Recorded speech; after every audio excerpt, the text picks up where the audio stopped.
Bonjour et bienvenue pour ce troisième tutoriel sur les mouvements de base. Les mouvements de base, c'est le mouvement du bassin, les jambes. On a vu la translation gauche-droite, où on s'appuie à chaque fois sur la jambe pour monter et redescendre.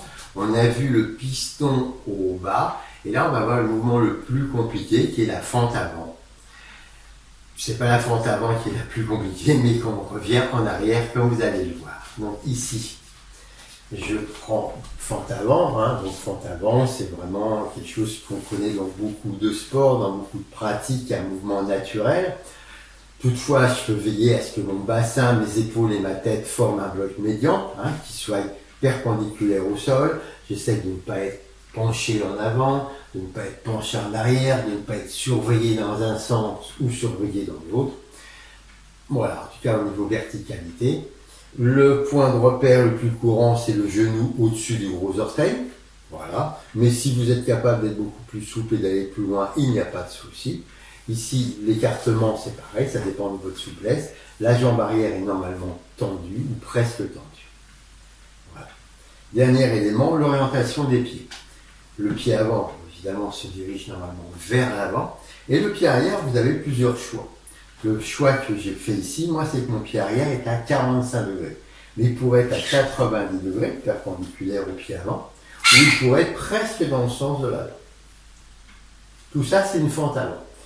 Qu'est-ce qui va jouer? C'est le côté arrière. Quand vous êtes ici, il va falloir pousser sur votre jambe. Le mouvement moteur, c'est j'appuie sur ma jambe. Donc je monte, comme dans la translation, je monte. À un moment, j'ai les deux jambes tendues. Et la deuxième partie du mouvement, qui est celle qui est la moins naturelle, même pour les sportifs, c'est de venir s'asseoir dans son bassin. C'est vraiment comme s'il y avait un petit tabouret haut, et je viens, hop, m'asseoir sur le tabouret. Donc ça demande de fléchir comme on l'a vu dans le piston au bas. Je viens en piston m'asseoir. Voilà. Et c'est là où vous allez voir si vos pieds sont bien mis. Peut-être, vous voyez, si je mets mes pieds vers l'avant, vous allez voir, quand je viens m'asseoir, voilà, ça ne donne pas la même sensation que quand mes pieds sont à 45 degrés. Je viens m'asseoir, ou quand mon pied est à 90 degrés. Voilà. Vous cherchez l'orientation qui vous va bien. De l'autre côté, puis on va le faire de l'autre côté aussi. Donc vous vérifiez bien au départ que dans le mouvement moteur, vous êtes bien à l'aise dans la fente avant. Voilà. Et dans, je viens m'asseoir en arrière. Ici, la jambe est tendue, celle-ci est pliée. Je pousse sur ma jambe et je viens. Donc on voit, c'est la même idée que la translation, mais on est avec des mouvements de jambes qui sont dissymétriques. Deuxième point dans votre position, c'est avec la largeur. Je peux ici, vous voyez, partir d'une largeur assez importante et je vais avancer une jambe. Voilà, vous voyez, il y a une certaine largeur ici entre mes deux pieds. À l'inverse, je pourrais faire la même fente avant. Voilà, et là, vous voyez, mes deux pieds sont quasiment alignés. Voilà, je ne sais pas si vous voyez bien mes pieds. Voilà. Voilà, vous voyez ici, si je me mets vraiment là, et là, hop. Vous voyez que, vu de face, vu d'où vous êtes, mes deux pieds sont quasiment l'un derrière l'autre.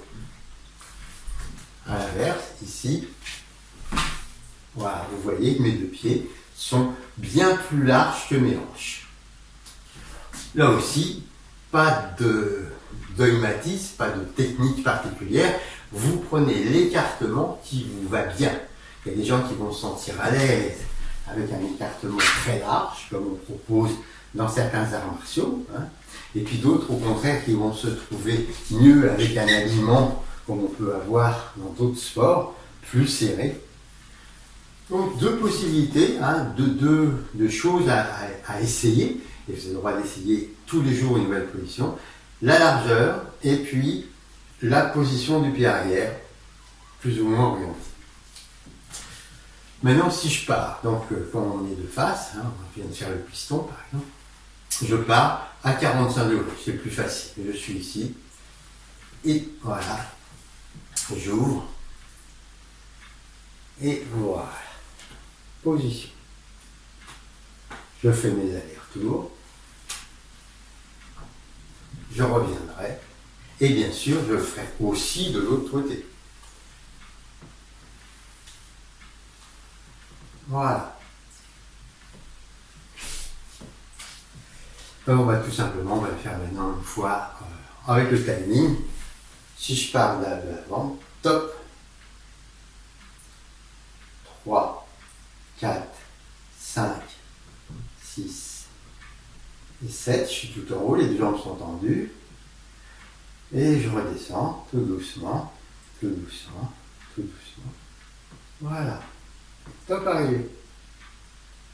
Et top départ. 1, 2, 3, 4, 5, 6, 7, 8, 9, 10, 11, 12, 13, 14, 15. Top arrivé. À chaque fois, le top arrivé, on en profite pour se recentrer, réaligner s'il y a besoin le bassin, les épaules et la tête. Défaut des débutants, quand on est en avant, on se penche. Quand on est en arrière, on cambre et on va en arrière. Donc si je fais le défaut maximum, ça donne ça et ça. Donc là j'ai exagéré, mais voilà. On a tendance à vriller et tourner vers l'avant, et dans l'autre sens à vriller et tourner vers l'arrière. Donc on essaye de garder le plus possible le buste, le face, et puis y aller tranquillement. Voilà, on a sa position. Et puis on y va avec le sourire. La respiration nous aide. Top. Voilà, je rentre dans la trace, c'est toujours pareil. La trace, c'est à partir du nombril, c'est bien. Si vous regardez, voilà, ma trace, elle commence ici. Voilà, je vais mettre le bout de mon doigt. Et top. 2, 3, 4, 5, 6, 7, 8, 9, 10, 11, 12, 13, 14, 15. Voilà, vous avez peut-être vu, je ne sais pas si on le voit sur la vidéo, mais en fermant les yeux et avec cet écartement-là, j'ai mon genou avant qui tremble un peu. Donc si le genou tremble un peu, c'est deux possibilités. Dès que vous tremblez, soit vous allez trop lentement, soit d'avoir fermé les yeux, ça trouble vos repères spatiaux, et donc là on va juste les entrouvrir, ou voir les laisser ouverts au départ. Soit tout simplement c'est la stabilité des hanches qui n'est pas assez bonne, il faut écarter un peu plus ou moins ouvrir. Bref, dès que vous avez comme ça des ressentis, vous voyez, 1, 2, 3, voilà, je monte ici jusqu'à 7, 8, voilà, vous voyez là quand je descends, voilà, je me sens beaucoup plus stable que tout à l'heure, j'ai donné tout simplement plus de largeur, et pourtant je vais exactement avec la même lenteur. On reprend ici, top, 1, 2, 3, je pousse sur ma jambe avant, tout mon corps va vers l'arrière et en même temps s'élève. Arrivé vers 7, 8, je suis à peu près au milieu. Mon corps continue à reculer. Et cette fois-ci, je m'enfonce sur l'autre jambe, je descends, je viens m'asseoir dans mon bassin. Voilà. Donc, troisième possibilité, la fente avant-arrière, qui est plus technique, qui nécessite des fois de le faire les yeux ouverts, de chercher ces petits points de repère, mais qui va permettre des mouvements de bras différents et intéressants. Voilà, en tout cas, à chaque fois que vous pratiquez, parce que vous pouvez déjà pratiquer la méditation en mouvement maintenant, vous le faites dans votre lenteur. Si les 15 secondes vous vont bien, il y a une bande son ou une bande visuelle, je vous conseille de l'utiliser. Si déjà vous êtes au-dessus des 15 secondes, vous mettez ce que vous voulez. Si vous avez envie de faire vos mouvements avec une musique douce, mettez une musique douce. Faites tout ce qu'il faut, puisque le but c'est d'augmenter votre état intérieur, votre épanouissement, votre rayonnement, votre sourire.